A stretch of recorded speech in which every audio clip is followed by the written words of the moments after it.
ओम श्री गणेशाय नमः। नमस्कार बंधुगण, आपण मानंकु समस्तंकु आपणक निजस्व चैनल ज्योतिष दर्पण को मु हार्दिक स्वागत करुछि। आसंतु जानिबा कोन कहूछि आज आपणक राशि आपणक दिन। तेबे चलंतु वीडियोटी आरंभ करिबा आजिर सुविचार सहित। बंधुगण, जेतेबेले मध्य आपण जीवन रे जे कोनोसी नूतन काम आरंभ करिबा को जाउछंती सेतेबेले चिंता न करी आगको बढ़ंतु नाही। प्रथमे ताहार लाभ क्षति सकारात्मक एवं नकारात्मक ए समस्त दिग गुड़ी को भल भाव विचार करंतु एवं जेतेबेले आपण सबु किछि स्पष्ट भाव देखिबे बुझिबे सेतेबेले ही आपण सफलता पाइबे। कारण ज्ञानर सहित न्याय पदक्षेप केबे मध्य विफल होई न थाए। एबे आसंतु जानिबा आजिर पंचांग। आज हेउची 4 अक्टोबर 2025 शनिवार, अश्विन मास शुक्ल पक्ष द्वादशी तिथि, धनिष्ठा नक्षत्र। आज राहु काल सकाळ 8:11 रु 9:46 पर्यंत रहिबो। एही समय मध्य कोनोसी शुभ कार्य करिवा ठारो आपण दूरे रहंतु एवं आजिर अमृत मुहूर्त अर्थात दिनर सबुठारो शुभ समय सकाळ 9:46 रु 12:55 पर्यंत रहिबो।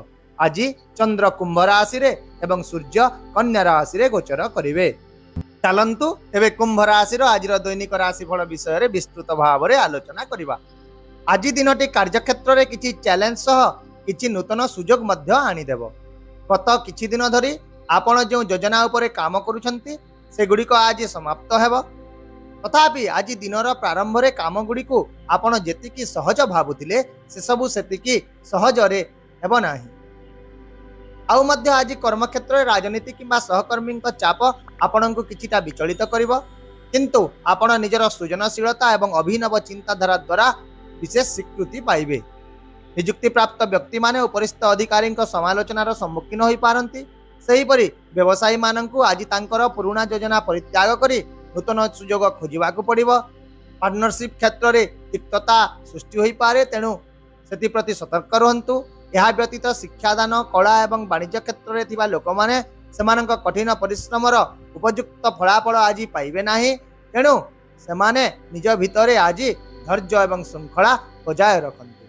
आर्थिक दृष्टिकोण आज आपण को निजर खर्च गुड़ी को नियंत्रण रे रखिबाकु पड़िबो। परिवार सदस्यंक स्वास्थ्य हठात खराब होई पारे, जहा पई किछि खर्च मध्य वृद्धि पाइबो। जदि आपण आज संपत्ति किनिबा किंबा विक्रय करबा को योजना करिसंती तेबे समस्त आईनगत दिग गुड़ी को सतर्कतार सह जांच करंतु। कागज पत्र गुड़ी को जांच करंतु, नचेत आपण क्षति रे पड़ी पारंती। राजनीति किंबा सामाजिक कार्य सम्मान पाइबार बहुत संभावना रही, किंतु अतीतर आर्थिक अवस्थार स्मृति आपण को आज किछिटा विचलित मध्य करिवो। एहा छड़ा जदि आपण आज कोनोसी एक बड़ जिनिस किनिबा को योजना करूछंती तेबे प्रथमे आपण निजर बजेट विषय रे विचार करंतु एवं तापरे ही निष्पत्ति नियंतु। सेहीपरि स्वास्थ्य दृष्टिकोण आज आपण मानसिक भाव रे थकापन एवं पुराना बोझ अनुभव करि पारंती। ता सहित आज हृदरोग, मांसपेशी चाप किंबा कठिन संधि मध्य सृष्टि होई पारे एवं यात्रा करिबा समय रे आज विशेष सतर्क रहंतु। आउ मध्य आज आपण निजर शक्ति एवं सहन शक्ति मध्य रे संतुलन बजाय रखंतु। विशेष भाव रे सकारात्मक चिंताधारा एवं एक श्रृंखलित दिनचर्या ही आज आपणकर स्वास्थ्य को बजाय रखिबो। एहा व्यतीत आज आपण निज जीवन साथी स्वास्थ्य प्रति मध्य विशेष ध्यान दियंतु।